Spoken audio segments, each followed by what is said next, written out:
As a family fiduciary, you're expected to know how to make informed decisions with very little experience in many different areas: legal, tax, investment, insurance, business, estate planning, cash flow, philanthropic, and real estate matters, as well as the psychology of family dynamics, family economics, and multi-generational family governance.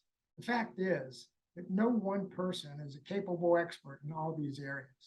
To make it even more difficult, no one expert can help you with your unique problems without closely working with you to know who you are and what you're trying to accomplish. One family we know trusted their accountant more than anyone else.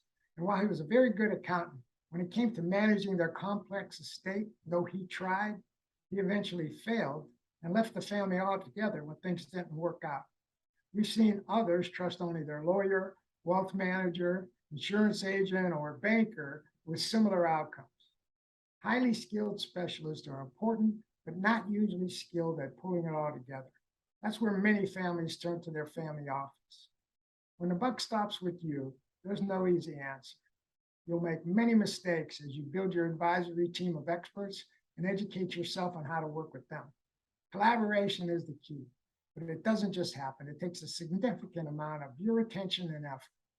However, it'll all be worth it as you realize your vision in the years ahead, and even more so when the time comes to pass the baton.